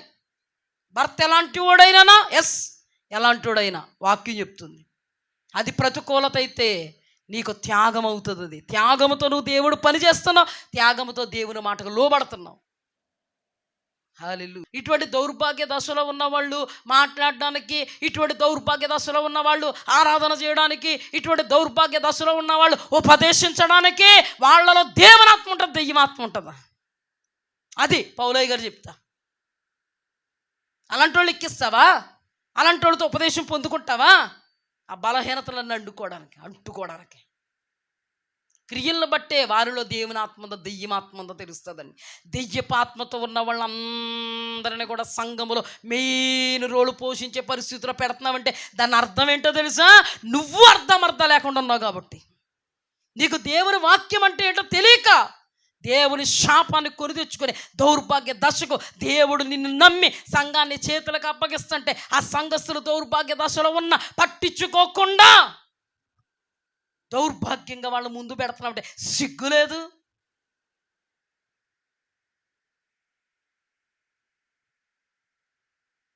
ముందు పెడతారండి ఇలాంటి వాళ్ళని. మాట్లాడడానికి సెలవివ్వను, నేను ఉపదేశించడానికి సెలవివ్వను. లోబడాలే తప్ప మాట్లాడడానికి లేదు. ఎందుకంత అలా మాట్లాడుతున్నాడు? అదే పౌలు తీతుకు రాస్తూ మంచి ఉపదేశం చేయాలని ఎందుకు అంటున్నాడు? ఈ వీళ్ళ బుద్ధులు బ్రతుకులు అలాగ ఉన్నాయి కాబట్టి అటువంటి బ్రతుకులు అటువంటి బుద్ధుల్లో ఉంటే ఎవడో కూడా సాహసం చేయకండి. మాట్లాడడానికి కానీ, ఉపదేశించడానికి కానీ, పాడడానికి కానీ, ఆరాధించడానికి కానీ, బుద్ధి చెప్పడానికి పౌలయ్య గారు రాయించారు ఇక్కడ. అంతేగాని ఆత్మతో నింపబడిన వాళ్ళు చెప్పొద్దని కాదు, ఆత్మతో నింపబడిన వాళ్ళు ఆరాధించొద్దని కాదు, ఆత్మతో నింపబడిన వాళ్ళు మాట్లాడొద్దని కాదు.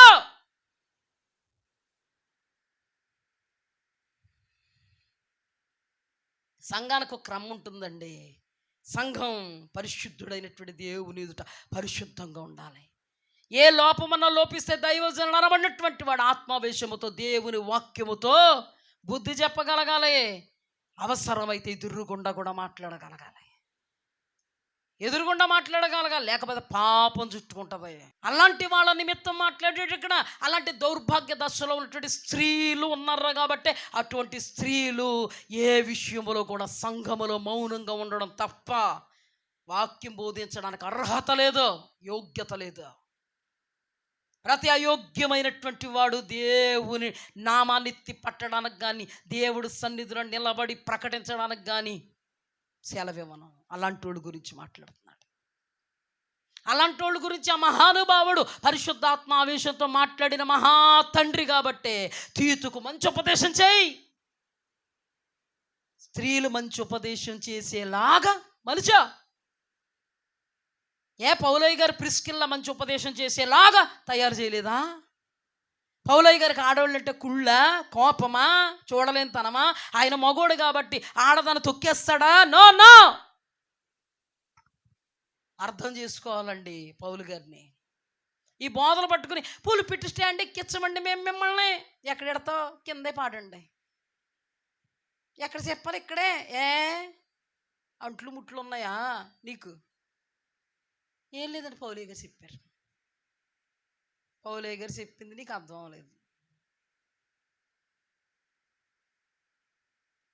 ఒకడు చెప్తే ఒకడు అర్థం చేసుకోకూడదండి. ఏమంటే ఒకడు చెప్తే ఒకడు అర్థం చేసుకున్న వాళ్ళని ఏమంటారు? ముద్దోడా అంటారు టీచర్.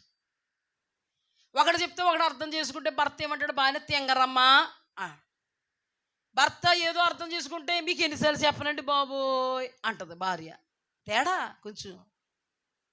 ఒకడు చెప్తే ఒకటి అర్థం చేసుకోకు, ఆత్మ నడిపింపమ్మని అడుగు, దేవుణ్ణి ఇస్తాడు. ఒకడు చెప్తే ఒకటి అర్థం చేసుకుంటా పెట్టి బుద్ధి లేకుండా. చాలామంది అండి ఆడోళ్ళని ఇలాగే, ఇంకా ఆడోళ్ళు చెప్పకూడదు. ఒకడు చెప్పు, దెబోరాని ఎవరు ఏర్పాటు చేసుకున్నారు? న్యాయాధిపతులు అనబడేటువంటి పురుషులు ఎంతోమంది ఉండగా దెబోరా భర్తల్లో పిదుతూ ఉండగా దెబోరాను దేవుడు మస్తకి వృక్షం క్రింద న్యాయాధిపతినిగా ఏర్పాటు చేసుకున్నాడు. హల్లెలూయా. ఆయన స్త్రీకో న్యాయం, పురుషునికి ఒక న్యాయం లేదు. దేవుని వాక్యములో స్త్రీ అని కానీ పురుషుడని కానీ ఆయనకి ఏ భేదం లేదు. హల్లెలూయా. స్త్రీని కూడా స్థానంలో నిలబెట్టేటండి దేవుడు. హల్లెలూయా. ఆదిలో ఆదామును చేసుకుంటే హవ్వ అనబడి స్త్రీని చేసుకున్నాడండి దేవుడు. తల్లి గర్భాన్ని కోరుకున్నాడండి ఆయన ఈ లోకంలో ఉద్భవించడానికే. ఈ లోకమును ఆయన విడిచి వెళ్ళిపోయినప్పుడు శిలువ బలియాగములో తన తల్లిని దృష్టించి తన సహోదరుడిగా తనని ఇష్టపడినటువంటి యోహానికి అప్పగించాడండి. పునరుద్ధాన దర్శనాన్ని మొట్టమొదటిగా స్త్రీకి ఇచ్చాడండి ఆయన. స్త్రీ ఆయన విషయంలో తక్కువ కాదు, స్త్రీని కూడా వాడుకుంటాడు దేవుడు. ఈవులు ఇస్తాడు, తలాంతులు ఇస్తాడు, కృపావరాలు ఇస్తాడు. అవసరమైతే పురుషుడి కంటే కూడా ఎక్కువగా వాడుకోగల సమర్థుడు. స్త్రీ మీద ఏ భేదం లేదు ఆయనకి. హల్లెలూయా. కేతులని కొల్మన్నని బాగా బలంగా వాడబడుతున్న బెన్హిన్ గారిని నడిపించిన తల్లి, బెన్హిన్ గారిని ఆత్మీయంగా నడిపించినది ఆవిడి. హల్లెలూయా. స్త్రీ కాదా అంత గొప్ప దైవజనుడిని నడిపిస్తా? ఇక్కడ కూడా అకుల ప్రిస్కిల్లా అన్న రాయబడిన సందర్భంలో మొట్టమొదట మెన్షన్ చేయబడిన మాట ప్రిస్కిల్లా, తర్వాత అకుల. చూపిస్తాను నేను మీకు రెఫరెన్స్. స్త్రీకి ఎప్పుడు కూడా తక్కువ స్థానం ఇవ్వలేదు దేవుడు. ఆయన ఉద్దేశాల్లో ఎవరుంటే వాళ్ళని దేవుడు వాడుకుంటారు. దేవుని యొక్క బోధనను సరైనటువంటి విధానంలో అర్థం చేసుకోలేక స్త్రీ చెప్పితే మేమెనడం ఏంటండి? స్త్రీ పుల్పిట్ ఎక్కడం ఏంటండి? స్త్రీ ఉపదేశించడం ఏంటండి? స్త్రీ మాతో మాట్లాడటం ఏంటండి? మాకు చెప్పడం ఏంటండి? నీవు దేవుని వాక్యమును వక్రీకరించి అర్థం చేసుకుంటున్నావు కాబట్టి నీకు జీవితంలో అర్థం అవ్వదు. నీకు వాక్యం అర్థం చేసుకోవాలంటే దేవుని ఆత్మ ఉండాలి. హల్లెలూయా. ఇక్కడ దౌర్భాగ్య దశలో ఉన్నటువంటి స్త్రీలు ఉన్నారు కాబట్టి వాళ్ళని మౌనంగా ఉండమన్నాడు. దౌర్భాగ్య దశలో ఉన్న వాళ్ళు అవిధేయులుగా ఉన్నారు కాబట్టి వారిని విధేయత చూపమన్నాడు. భర్తల దగ్గర నేర్చుకోమన్నాడు. కొంతమంది నేనే అన్నట్టుగా ఉన్నారు కాబట్టి వాళ్ళని ఎంతలో ఉండాలో అంతలో ఉండన్నాడు. హల్లెలూయా. అంతేగాని దానికి దీనికి సంబంధం ఏమీ లేదు. అర్థమైందా? మౌనంగా ఉండాలి, ఉపదేశం చేయకూడదు అన్న పౌలే, మంచి ఉపదేశం చేయాలన్న పౌలే ప్రిస్కిల్లాను గొప్ప ఉపదేశకురాలిగా రెడీ చేశాడు, సిద్ధపరిచాడు. నా తోటి జత పనివారైన ప్రిస్కిల్లాకు హక్కులకు అంటాడు. వాళ్ళ ఇంట సంఘం ఉంది. ఈ రోజున దైవ జనురాండ్లను ఎంతోమందిని దేవుడు బలంగా వాడుకోవడానికి అది సంకేతం, కారణం. మీరు అనుకున్నది తప్పని చెప్పడానికి దేవుడు ఎంతోమంది స్త్రీలను అభిషేకించి వాడుకుంటున్నాడు. ఎంతోమందిని దేవుడు ఈవులిచ్చి, తలాంతునిచ్చి, కృపావరాలు ఇచ్చి, మర్మములు బయలుపరిచి, విశదీకరించి వాళ్ళ ద్వారా లేనిదాన్ని ఉన్నట్టుగా పిలిచే దేవుడు వాళ్ళకు తోడయుండి వాళ్ళ పక్షముగా ఘన కార్యములు పూనుకొని జరిగిస్తున్నాడు. హల్లెలూయా. పురుషుడెంతో స్త్రీ అంతే దేవుడి దృష్టిలో. ఆదాము హవ్వ సమానం దేవుడి దృష్టిలో. ఇద్దరు ఏక శరీరం అన్నాడు. అలాగే స్త్రీ పురుషులిద్దరూ కూడా ఆయనలో ఏకం, ఒకరు ఎక్కువ ఒకరు తక్కువ కాదు. హల్లెలూయా. దేవుడు కోసం ఎవడైతే నిలబడతాడో, స్త్రీ అయినా పురుషుడైనా వాళ్ళను దేవుడు నిలబెట్టి చూపుతాడు. ఇప్పుడు చూడండి, అకుల ప్రిస్కిల్లాల గురించి రిఫరెన్స్ చూపిస్తాను. కార్యాలు 18వ అధ్యాయంలో 1వ వచనం. అటు తర్వాత పౌలు ఏథెన్సు నుండి బయలుదేరి కొరింథీకి వచ్చి పొంతు వంశీయుడైన అకులను ఒక యూదుని, అతని భార్య అయిన ప్రిస్కిల్లను కనుగొని వాని యొద్దకు వెళ్ళెను. యూదులందరూ రోమా విడిచి వెళ్ళిపోవాలని క్లౌదియా చక్రవర్తి ఆజ్ఞాపించినందున వారు ఇటలీల నుండి కొత్తగా వచ్చిన వారు వృత్తికి డేరాలు కుట్టువారు. పౌలు అదే వృత్తి గలవాడు గనుక వారితో కాపురం ఉండెను. వారు కలిసి పనిచేసిరి. నేను చెప్పాను కదా ఇది. పౌలు ఇంకనూ బహుదినములు అక్కడ ఉండిన తరువాత సహోదరుల యొద్ద సెలవు పుచ్చుకొని తనకు మొక్కుబడి ఉన్నందున కంక్రేలో తల వెంట్రుకలు కత్తిరించుకుని ఓడెక్కి సిరియాకు బయలుదేరాను. ప్రిస్కిల్లా అకుల అని వారు అతనితో కూడా వెళ్ళిరి. 18 అపోస్తుల కార్యాలు. ఇప్పుడు చూడండి, ఫస్ట్ ఎవరి పేరుంది? ప్రిస్కిల్లా అకుల. ఫస్ట్ ఎవరి పేరుంది? అవును కదా. నెక్స్ట్ 18వ అధ్యాయము 25. అతడు ప్రభువు మార్గము విషయమై ఉపదేశం పొంది తన ఆత్మయందు తీవ్రపడి యోహాను బాప్తిస్మం మాత్రమే తెలుసుకుని వాడైనను యేసును గూర్చిన సంగతులు వివరముగా చెప్పి బోధించుచు సమాజ మందిరములో ధైర్యముగా మాట్లాడ ఆరంభించును. ప్రిస్కిల్లా అకులయు విని అతని చేర్చుకొని దేవుని మార్గము మరియు పూర్తిగా అతనికి విశదపరిచెను. హల్లెలూయా. చెప్పానా? ఇక్కడ కూడా ప్రిస్కిల్లా రాయబడింది, అకుల తర్వాత రాయబడింది. తర్వాత కొరింథీయులకు రాసిన పత్రిక 16-19. ఆసియాలో సంఘముల వారు మీకు వందనాలు చెప్పుచున్నారు. అకుల ప్రిస్కిల్లా అని వారును వారి ఇంటనున్న సంఘమును ప్రభువునందు మీకు అనేక వందనములు చెప్పుచున్నారు. ఇప్పుడు అకుల ప్రిస్కిల్లా అంటే ఏముంది? సంఘం. హల్లెలూయా. ఇంకా చూపించాలి కానీ అవసరం లేదు, మీకు అర్థమైపోయింది. నేను చెప్పి నేను ఇక్కడ వచ్చేయలేదా? ఇప్పుడు పౌలయ్య గారు చెప్పిన మాటలు ఇంకొకసారి చదివేసుకుందామా? కొరింథీయులకు రాసిన పత్రిక రెఫరెన్స్ ఇస్తున్నాను, 14వ అధ్యాయము 34. స్త్రీలు సంఘములో మౌనముగా ఉండవలెను, వారు లోబడి ఉండవలసిందే గాని మాటలాడుటకు వారికి సెలవు లేదు. ఎలాగూ ధర్మశాస్త్రం చెప్పుచున్నది, వారు ఏమైనా నేర్చుకొన గోరిని ఎడల ఎంట తమ భర్తలను అడగవలను. సంఘములో స్త్రీ మాటలాడుట అవమానం. దేవుని వాక్యం మీ యొద్ద నుండే బయలు వెళ్ళినా నీ యొద్దకు మాత్రమే వచ్చిన. దీని అర్థం తెలిసింది కదా. ఇప్పుడు నెక్స్ట్ 1 తిమోతి 2వ అధ్యాయము 9వ వచనం. మరియు స్త్రీలు అణుకువయు స్వస్థబుద్ధియు గలవారయుండి తగుమాత్రపు వస్త్రముల చేతనే గాని జడలతోనైనా బంగారముతోనైనా ముత్యములతోనైనా మిగుల వెలగల వస్త్రములతోనైనా అలంకరించుకొనక దైవ భక్తి గలవారమని చెప్పుకుని స్త్రీలకు తగినట్టుగా సత్క్రియల చేత తమ్మును తాము అలంకరించుకొనవలెను. స్త్రీలు మౌనముగా ఉండి సంపూర్ణ విధేయతతో నేర్చుకొనవలను. స్త్రీ మౌనముగా ఉండవలసిందే గాని ఉపదేశించుటకైనా పురుషుని మీద అధికారం చేయుటకైనా ఆమెకు సెలవియను. మొదట ఆదాము తర్వాత హవ్వయు నిర్మింపబడిన కారా, మరియు ఆదాము మోసపరచబడలేదు కానీ స్త్రీ మోసపరచబడి అపరాధములో పడిను. అర్థమైందా? నెక్స్ట్ తీతుకు రాసిన పత్రిక యవన స్త్రీలు తన భర్తలకు లోబడి ఉండి తమ భర్తలను శిశువులను ప్రేమించువారును స్వస్థ బుద్ధి గలవారును పవిత్రులను ఎంట ఉండి పని చేసుకుని వారును మంచివారై ఉండవలను బుద్ధి చెప్పుచు మంచివారునై ఉండవలనని బుద్ధి చెప్పుచు మంచి ఉపదేశము చేయువారనై ఉండవలనని బోధించుము. హల్లెలూయా. ఇది ఇప్పుడు ధ్యానం చేసుకోకపోతే ఎలాగో అర్థమవుతును చెప్పండి. దేవుడు హోరేబు కొండ యొద్ద ఆభరణాలు తీసేయమన్నాడు. ఇశ్రాయేలీలు హోరేబు కొండ యొద్ద ఆభరణాలు తీసేశారు కాబట్టి ఆభరణాలు పెట్టుకోవడం పాపం, నరకం వెళ్ళిపోతారని ఒకడు అదే అర్థం వచ్చును. కానీ ప్రభు మనల్ని ప్రేమించినందుకు మనం అర్థం చేసుకుని ఎప్పటికీ ఉపదేశాలు మరవకుందుముగాక. నేను మీతో చెప్తున్నాను, ప్రిస్కిల్లా ఎలాగైతే కొంచెము తెలిసినటువంటి వాక్యము, ఆ కొంచెము వాక్యమే పంచుకున్న వాడితో మాట్లాడుతూ మొత్తం వాక్యం అంతా విశదీకరించి ఎలా చెప్పి అతన్ని పర్ఫెక్ట్గా సిద్ధపరిచిందో, దేవుడు మాట్లాడుతున్న మాట మీలో నిరర్ధకం కాకూడదు. హల్లెలూయా.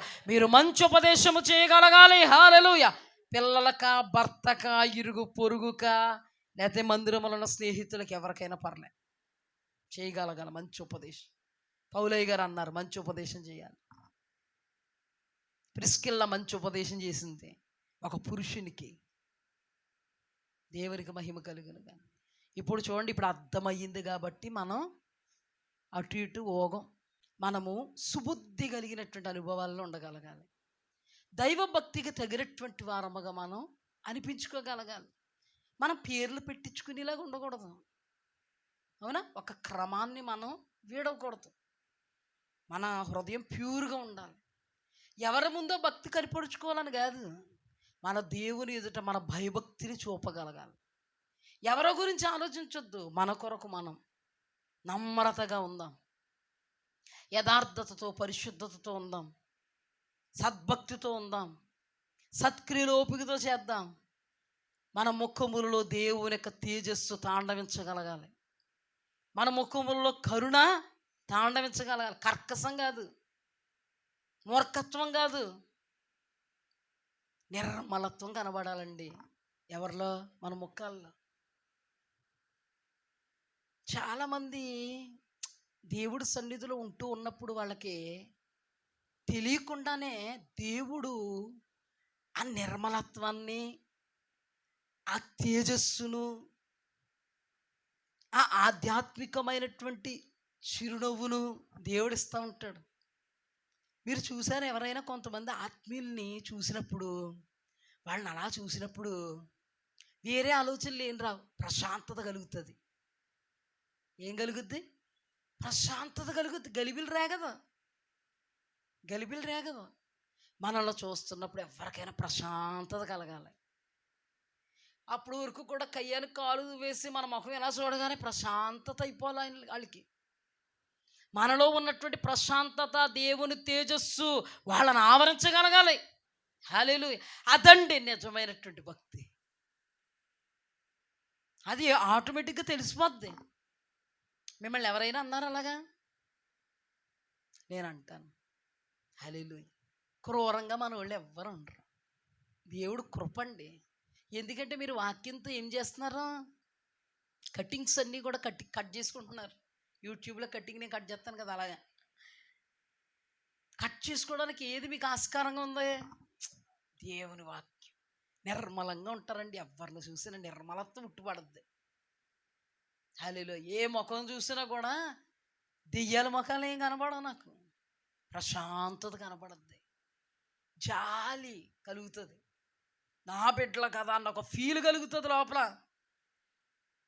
దేవా చాలు నాయన, ఎంతకంటే ఏం కాదు, మాకు అతిశయమైన కిరీటమైన వేళ్లే నాయన. మాటలు బాగుంటాయి, తీరు బాగుంటుంది, ప్రవర్తన కూడా. కొంతమందిని చూస్తానండి బాబు, నేను కాండ్రు అంటుంటుంది మాట. ముఖం చూసేటప్పటికి నిజంగా దెయ్యాలు అనేస్తాయి, కానీ వాళ్ళు క్రైస్తవులు. ఏమండి, దేవుడు చాలా సంతోషం అండి. దేవునికి పాదాభివందనాలు, దేవునికి మహిమ, దేవునికి ఘనత ప్రభావాలు కలుగుగాక. మీరు అభిషక్తులు, అభిషేకం మీ మీద తాండవిస్తుంది. మీకు తెలియదేమో, నాకు తెలుసు. చిన్న పిల్లల దగ్గర నుంచి అభిషక్తులే. ఇగో ఈ సవీనా దగ్గర నుంచి మీ ముఖంలో కనబడద్దండి ఆ తేజస్సు. సమర్పణలో ఉన్న వాళ్ళ ముఖములలోనూ కనబడద్ది, సమర్పణ లేని వాళ్ళ ముఖంలో కనబడద్ది. ఎక్కడైనా కూడా మీరు అలా కనబడతారు. అందరికీ అలా కనబడతారు. ఎక్కడికైనా వెళ్తే చెప్పండి, మీరు క్రైస్తవులు అని అడుగుతారు. అడగకపోతే నన్ను అడగండి. ఎంతమందిలో అయినా మీరు ప్రత్యేకం.